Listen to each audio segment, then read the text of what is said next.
3. ബാലഗംഗാധര തിലകൻ 1856-1920. നവഭാരത ശില്പികളിൽ പ്രമുഖനും കോൺഗ്രസിലെ തീവ്രവാദി നേതാവുമായിരുന്നു ബാലഗംഗാധര തിലകൻ.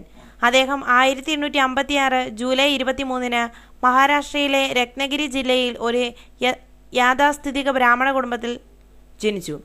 സംസ്കൃതത്തിലും ഗണിതശാസ്ത്രത്തിലും അവഗാഹം നേടിയ അദ്ദേഹം BA, BL പരീക്ഷകൾ ജയിച്ചെങ്കിലും അഭിഭാഷക വൃത്തിയിൽ ഏർപ്പെട്ടില്ല. ഡെക്കാൻ എഡ്യൂക്കേഷൻ സൊസൈറ്റിയുടെയും പൂനെയിലെ ഫർഗൂസൺ കോളേജിൻ്റെയും സ്ഥാപകരിൽ ഒരാളായ അദ്ദേഹം പിന്നീട് കോളേജിൽ പ്രൊഫസറായി. 1882 കേസരി, മറാത്ത എന്നീ പത്രങ്ങളുടെ നേതൃത്വം ഏറ്റെടുത്തു. അവയിൽ പ്രസിദ്ധീകരിച്ച ലേഖനങ്ങളുടെ പേരിൽ 4 മാസം തടവ് ശിക്ഷയ്ക്ക് വിധിക്കപ്പെട്ടു. അയിത്തോച്ചാടനം, വിധവാ വിവാഹം തുടങ്ങിയ സാമൂഹിക പരിഷ്കരണ സംരംഭങ്ങളിൽ ഏർപ്പെട്ട തിലകൻ 1889 കോൺഗ്രസിൽ ചേർന്നു.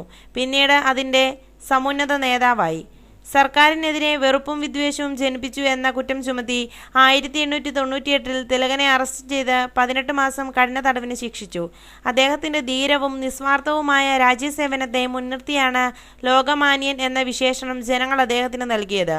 ഗണപതി ഉത്സവവും ശിവജി ഉത്സവവും സംഘടിപ്പിച്ച് അദ്ദേഹം ജനങ്ങളെ ദേശീയ പ്രസ്ഥാനത്തോടടുപ്പിച്ചു.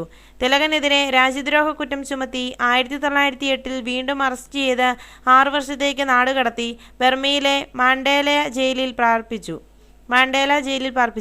ഇതിനെതിരെ അദ്ദേഹം നടത്തിയ 4 ദിവസം നീണ്ടുനിന്ന ദീർഘപ്രഭാഷണത്തിലാണ് സ്വരാജ് എൻ്റെ ജന്മാവകാശമാണ്, ഞാനത് നേടുമെന്ന് പ്രഖ്യാപിച്ചത്. ജയിൽ ജീവിതകാലത്ത് ഭാര്യ മരിച്ചു. തടങ്കലിലിരിക്കെയാണ് അദ്ദേഹം തൻ്റെ പ്രഖ്യാതമായ ഗീതാരഹസ്യം എന്ന ഗ്രന്ഥം രചിച്ചത്. 1916 ആനി ബസന്റുമൊത്ത് ഹോം റൂൾ ലീഗ് സ്ഥാപിച്ച് ഇന്ത്യൻ സ്വയംഭരണത്തിനു വേണ്ടി വാദിച്ചു. ഈ ലക്ഷ്യം മുൻനിർത്തി 1 കൊല്ലത്തിലധികം അദ്ദേഹം ഇംഗ്ലണ്ടിൽ താമസിച്ചു പ്രവർത്തിച്ചു. 1920 മെയ്യിൽ പൂനെയിൽ വെച്ച് 3.25 ലക്ഷം രൂപയുടെ തിലക് സ്വരാജ് നിധി ഇന്ത്യൻ ജനത അദ്ദേഹത്തിന് സമ്മാനിച്ചു. ബ്രിട്ടനെതിരെ കോൺഗ്രസ് നിസ്സഹകരണ പ്രസ്ഥാനം ആരംഭിക്കുന്നതിനെ അദ്ദേഹം ശക്തമായി അനുകൂലിച്ചു. 1915 ഗാന്ധിജി ദക്ഷിണാഫ്രിക്കയിൽ നിന്ന് തിരിച്ചെത്തുന്നതിന് 10 കൊല്ലം മുമ്പ് കൽക്കത്തയിൽ നടന്ന കോൺഗ്രസ് യോഗത്തിലെ സ്വദേശി പ്രമേയത്തിന് പിന്നിൽ പ്രവർത്തിച്ച ശക്തി തിലകനായിരുന്നു. 1920 ആഗസ്റ്റ് 20 ന്യൂമോണിയ ബാധയെ തുടർന്ന് തിലകൻ അന്തരിച്ചു. തിലകൻ അവശേഷിപ്പിച്ചു പോയ പിന്തുടർച്ച അവകാശത്തിന്മേലാണ് ഗാന്ധിജി തൻ്റെ വിശാലമായ പ്രസ്ഥാനങ്ങൾ കെട്ടിപ്പടുത്തത് എന്ന് ജവഹർലാൽ നെഹ്റു അഭിപ്രായപ്പെട്ടത് ബാലഗംഗാധര തിലകൻ്റെ സംഭാവനയെക്കുറിച്ചുള്ള അർഹമായ വിലയിരുത്തലാണ്.